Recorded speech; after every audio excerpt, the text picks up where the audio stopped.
Hey, what's happening, everybody? It's Royce and Mel. Welcome to my channel. I had a lot of requests for sound clips of my Volvo V8 with and without the intake, and of course now it has a Becker exhaust system on. So I've been putting that off doing that video, but I keep having so many requests from people. We're gonna go ahead here. I'll move stuff out of the garage and I'll move things around, and I'll put the intake back on the Volvo, and we'll get to listen to it from inside the under the hood or bonnet, where depending on where you live, and with and without it and all that jazz. So let me go ahead here. I gotta move some stuff around here in the garage and we'll get cracking.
Okay, first I'm gonna go ahead and we'll run this with the stock intake. This is not, doesn't even have a K&N drop-in filter. This is all stock, 2010 Volvo.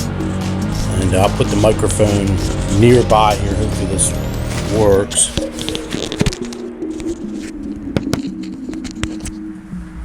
Clip that there.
Alright, so now what we're going to do is we'll switch it.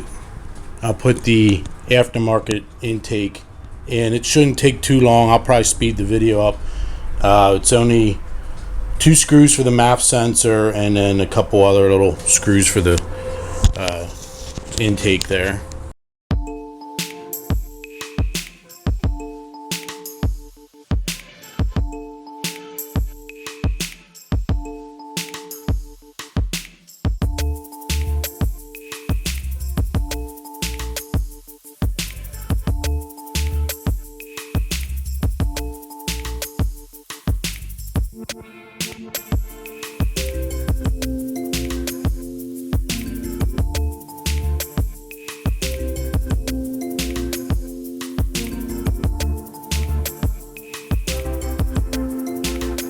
Be reusing this section here, so everything just pops back together just like stock.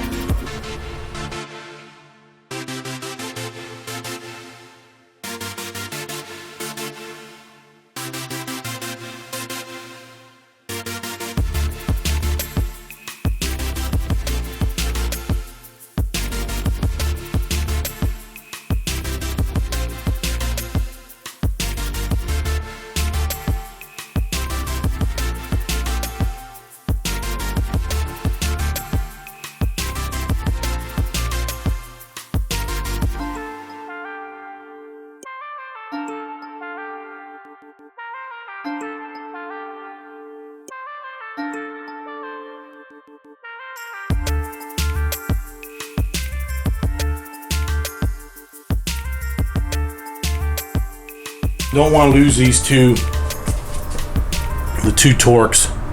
You don't want to lose those because you want to put them back in your factory box just so you don't lose them. If you want to do like I am doing and swapping back and forth just as an experiment.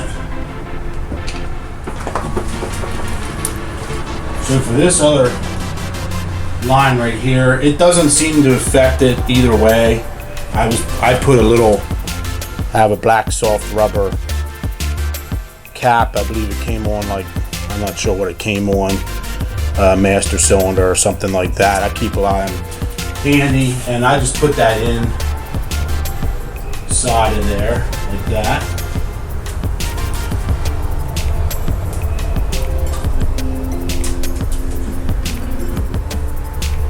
Just tuck everything back in.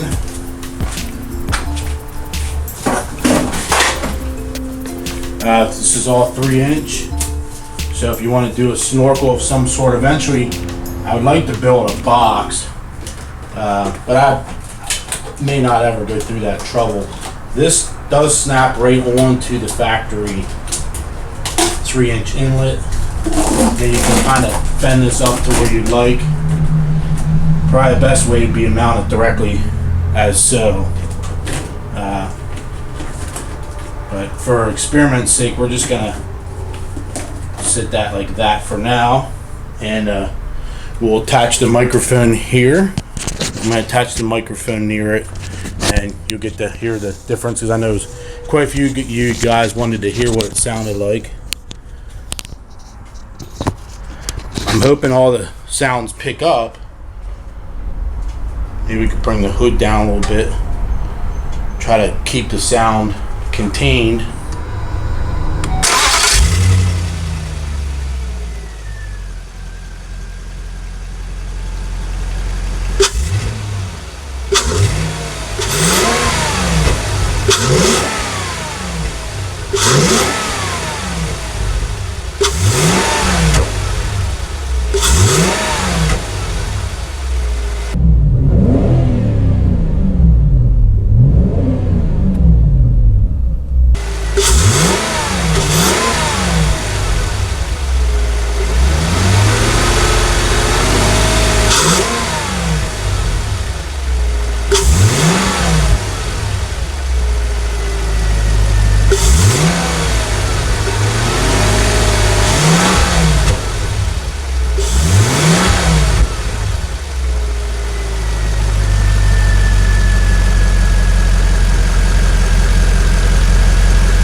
I personally like the sound. I think it sounds pretty cool, but it's not for, it's not for everybody, the sound, obviously.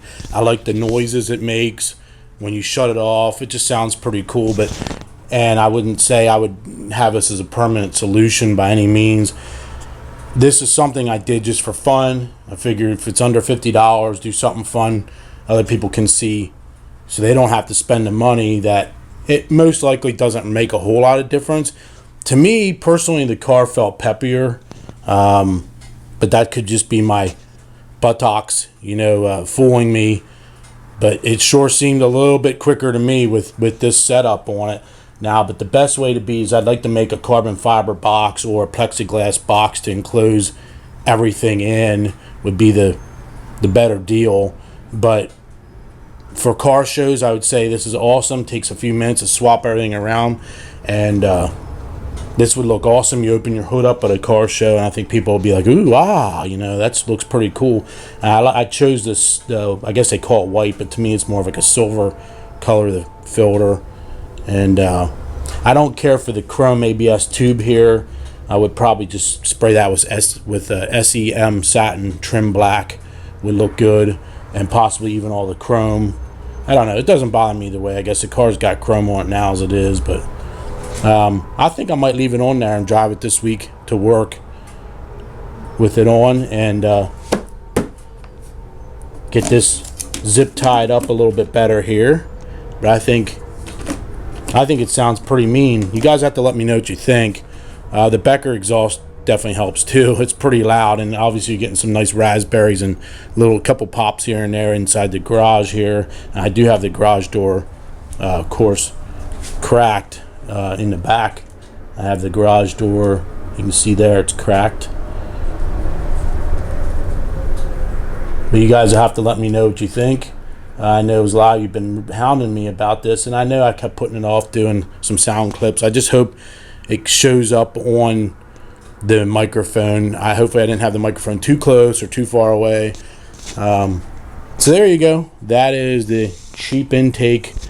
I don't know if you want to call it an upgrade or not, but I would say just stick to probably, running it every once in a while, maybe just for car shows type of thing. I don't think I would keep it on permanently. I had to take mine back off because of warranty work when I had an issue there with the battery.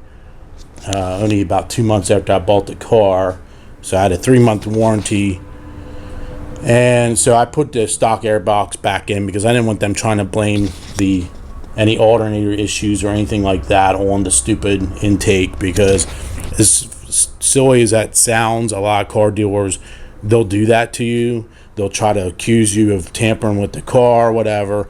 This car is all stock except for the intake and then the Becker exhaust. There's nothing else done to this car. It's 100% factory original stock car. But there you go. And I will probably back the car into the garage, let it cool down, and I'll get some good Becker sound clips. And you guys have to let me know what you think of that as well. I've been putting that off and putting it off.